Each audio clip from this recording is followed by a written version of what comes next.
Jacob, let's get this conversation going.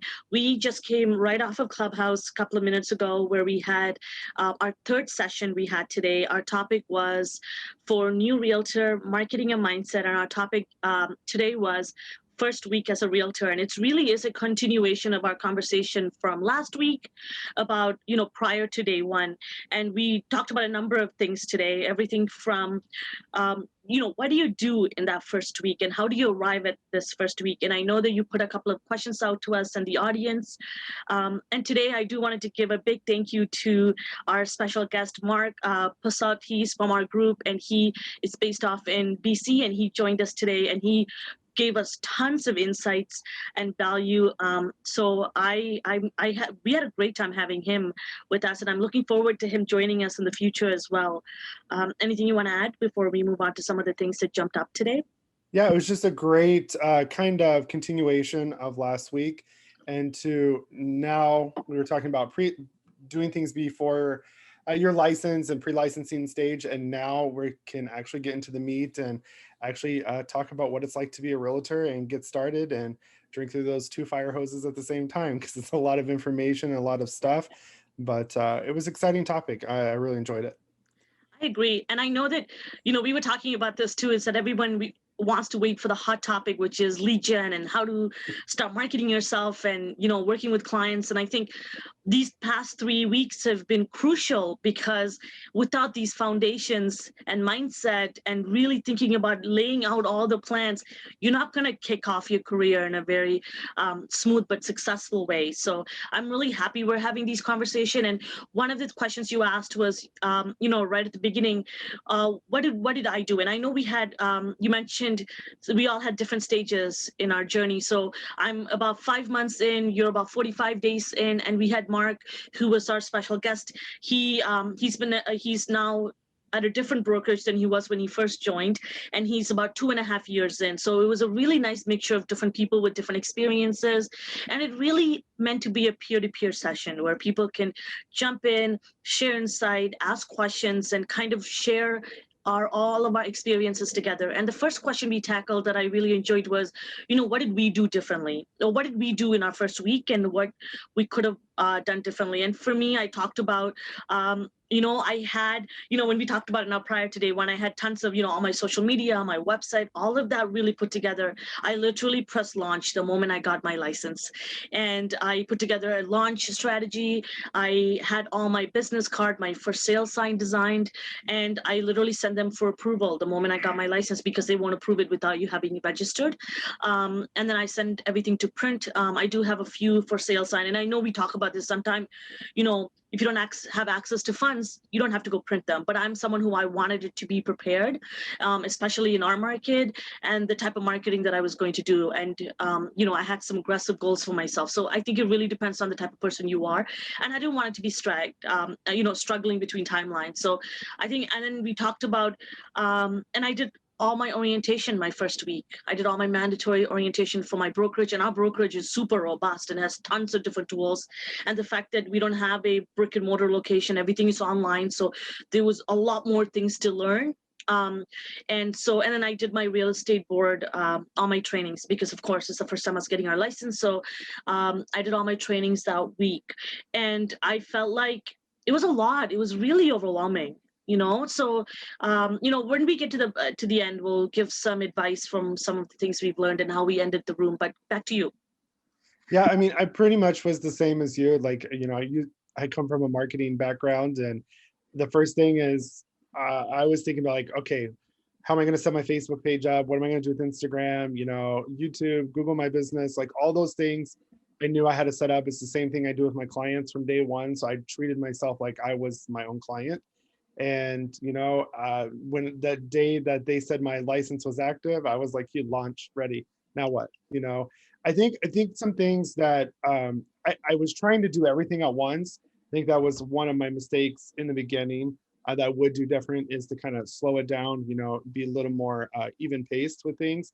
But it's just exciting. You're trying to learn everything. You don't want to miss out on anything. You want to, keep things going, and you feel like you're going to miss out, right?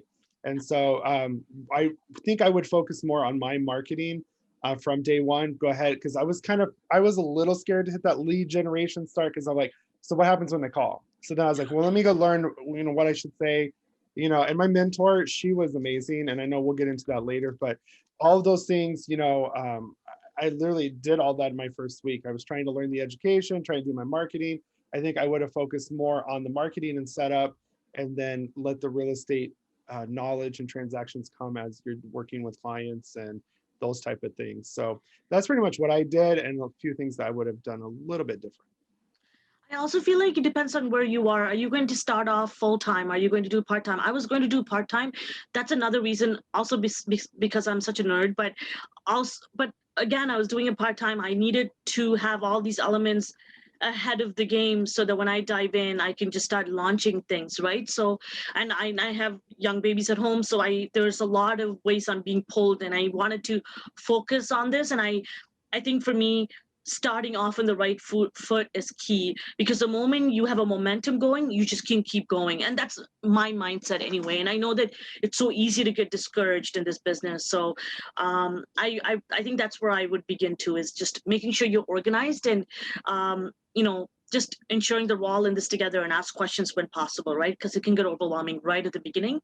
Let's dive into some of the things we talked about when it comes to mentorship. So leverage, again, your first week is all about leveraging your brokerage, getting to know your broker, getting to know the way that your brokerage works, and really, how are you going to apply this license? How are you going to, making sure you have everything set up, your website, the number of different social media, and we talked about what's working for us. Really, to sum it up, I know we talked about everything and really how we're applying it to our brand, but I also wanted to talk about, your mentorship. Find a mentor, and remember, when finding that, I actually made a video. If you wanted to check it out, you can check it on my channel. I did one about how to find the right mentor, and because right at the beginning, I wanted to find my mentor, and for all of us, we wanted to get someone who was the best at everything. And it's so important to figure out what your strengths are and what your weaknesses are, and that what you need support with, and go find the right people that can give you support in that. Your mentor isn't going to be amazing marketing person, amazing transactional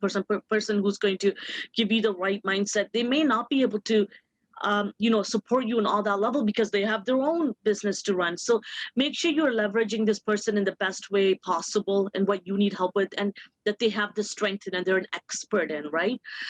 Like my mentor to this day, I never asked him a lot of marketing questions. The only question I've ever asked him recently was about a dialer. Literally a technical question about the Mojo dialer, because it's different in Canada versus the US.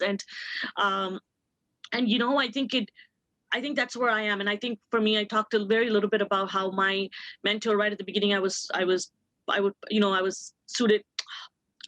I was paired up with a mentor who wasn't quite the fit for me, and they weren't available for me. And and they were, because they were an icon agent. In our brokerage, they identify these people who are high performers, who've done a certain number of deals, and he was great at what he did, but he wasn't available for me. So, and I needed someone who was available for me, who I can literally text and ask questions, and I needed someone who was going to help me with my transactions, who's going to help me with my conversations with my clients, negotiations, and making sure that I'm in compliance, filling the right forms, reviewing all my forms. All my forms were reviewed, every single one of them, by my mentor. Not a single one left my inbox without my mentor reviewing them. So that was very key for me, and he was literally available at 10 p.m. at night. He's such an awesome person, and I'm glad I have access to that. And I encourage you to go find people. And remember, and I said this very lightly, but I really mean it, when you're paying for this. So you're paying for these services. And so make sure you demand you get the right person, and let them know that, you want to be paired up with someone who can assist you. But go ahead. No, what's funny is I had a completely different experience. So my mentor from day one, she was amazing. And one thing that I liked was I remember the first phone call, she was trying to explain how I could get a client, and, you need to make a database of all the people and all these things. And then when she asked me, tell me a little bit about your background, I was like, well, I own a digital marketing company. She's like, oh. And she's like, okay, well, and I said, well, I've already kind of like hit the ground running with marketing, And when I explained those things to her, it was a match made in heaven, because she is more kind of traditional marketing that most realtors do, you know, networking and all those things. But for her, those came to a stop with COVID, right? And she's going to have to learn with this whole pandemic. She had to learn how to do things differently. And she was icon agent her first and second year, and she does great business, and super smart lady and super helpful. But she has been there. Like, she told me day one, here's my cell phone number, easiest way to get a hold of me is text me. And then literally every time we get on the phone is like an hour. We kind of joke like we probably shouldn't get on the phone. I think that's just my problem, but she's a talker too. But she has really helped me. She keeps trying to, the other day she checked in and, you know, what do you got going? What do you have in your pipeline? And she keeps telling me, man, you're already light years ahead of where I am marketing wise and with social media. And I'm even actually helping her, excuse me, with her marketing. And, you know, it's funny to see everybody's different things. But if I would have picked a mentor, I probably wouldn't have picked her. I would have probably picked somebody that was great in marketing, but that was stupid because I don't need that. I need a real estate transaction. When we got to talking, she introduced me to help me pick out my own mortgage person. And what's funny is she didn't even make me pick hers. Like, she said, you need to interview with people and find a personality. And that guy's even going to help me with some YouTube series. And so, you know, mentors can open doors for you.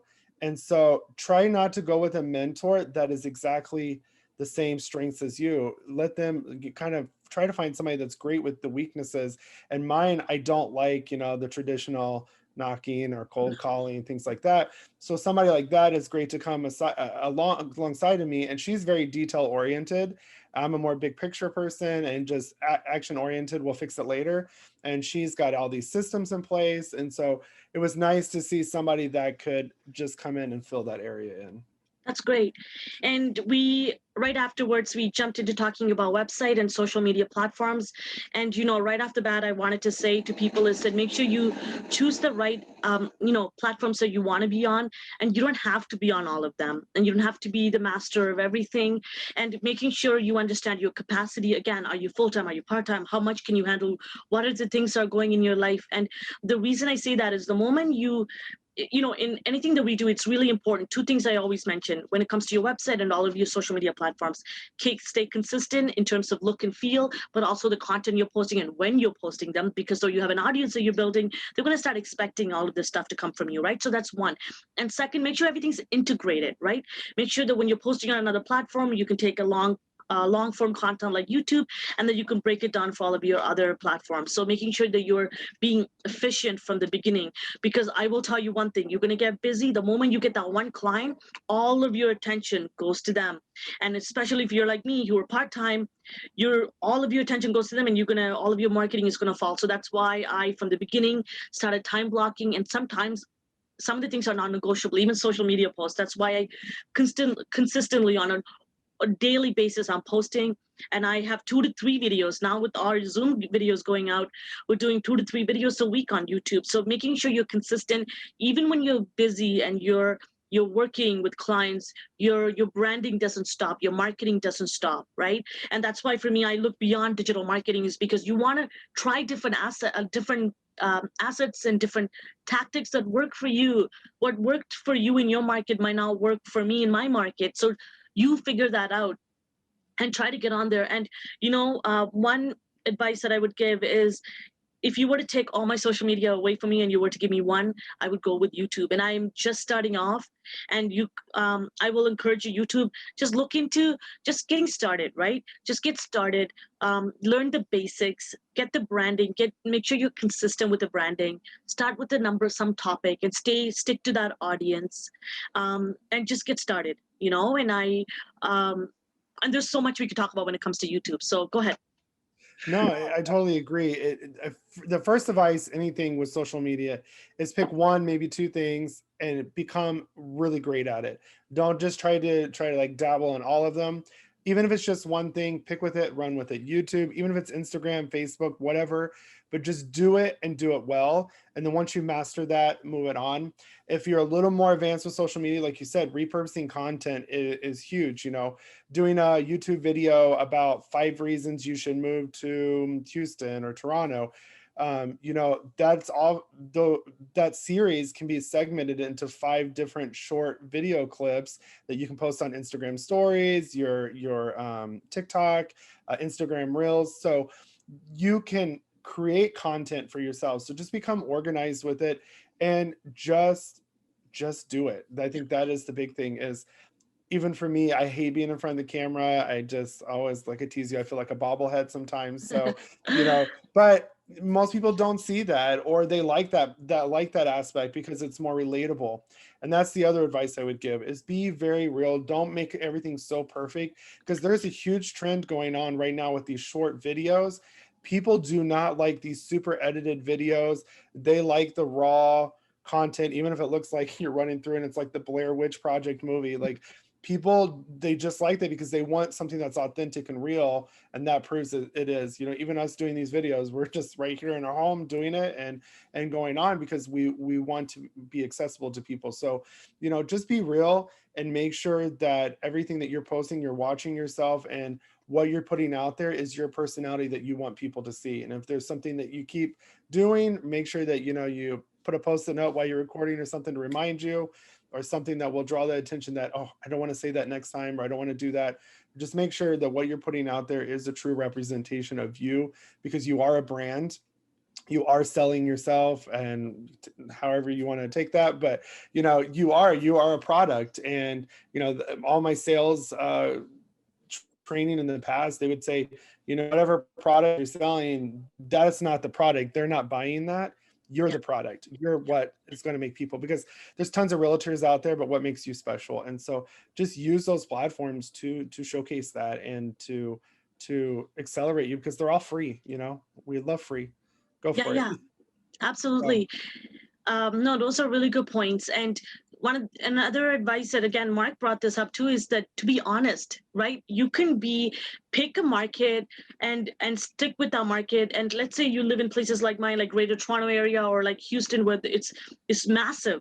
You know, it's wide. So maybe pick an area within that market and just be perfected. You know, just know a lot about it. Do your homework. And knowledge is power. You know, people align yourself with people that know their stuff, and it's so easily understood when they don't, right?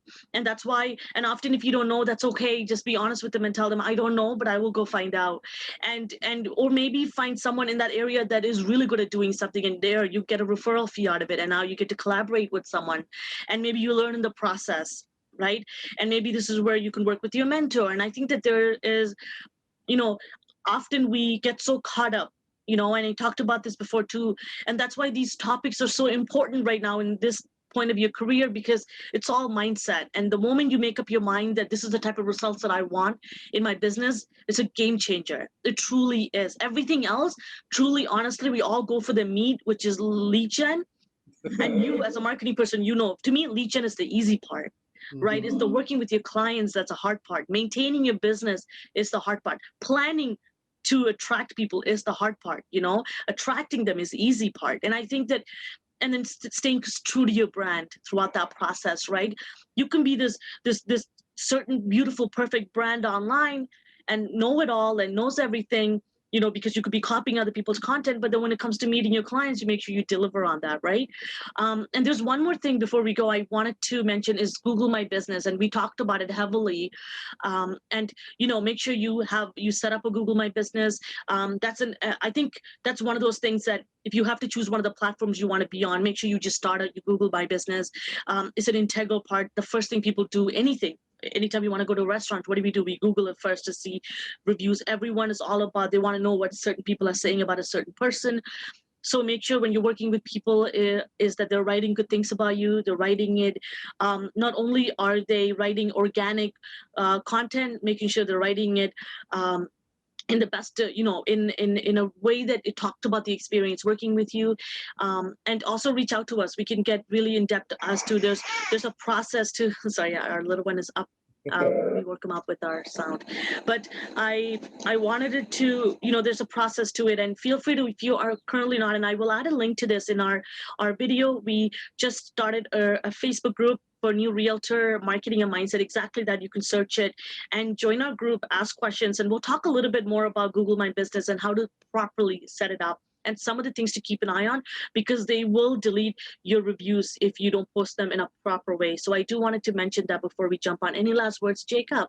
No, you pretty much covered it. But one thing that I would definitely, most people think, oh, I don't have anybody, I haven't worked with any clients or anything, but you have worked with people in the past. You do have people in a professional capacity that know you. So they can start leaving you reviews. They can tell you, you know, great to work with. They show up on time. They're punctual. They're reliable. They're trustworthy. Those things, you know, make sure, you know, they spell everything correctly and it's good worded. They can always go edit it. But, you know, have them start getting some reviews, because it's going to help you with your Google Map listing. And, you know, but you can get started today. And so reach out. And it's another great way to let people know you're a realtor, you know, is, you know, they might, most people still, I've, you know, even 45 days in, people I'm super close to, oh yeah, you are doing real estate. Yeah. Like, duh, like that's all we talk about. So just that would be one final keynote for Google My Business. Awesome. It was awesome chatting with you, Jacob. We had a great session today. I'm looking forward to our fourth one on Wednesday at 8 p.m. This is a peer-to-peer session, a safe space for new realtors. And we're on Clubhouse every Wednesday and Sundays at 8 p.m. Eastern time and 7 p.m. Central time. Please join us. And if you don't have access to an iPhone, that's okay. You can visit the link below. We have access to all the calendar events of when they're happening. And you can stay tuned for this Zoom video that we put out. We literally jump on a Zoom call right after our Clubhouse, and we do a recap of all the things we talked about and all the questions that came up. And then you can, of course, join our Facebook group, New Realtor Marketing and Mindset, and we'll love to have you. And we share tons of resources in there, and it's a collaborative environment. So we encourage you to join us on that. Thank you so much, Jacob. Have a great time. I'll see you Wednesday. Thank you. See you then.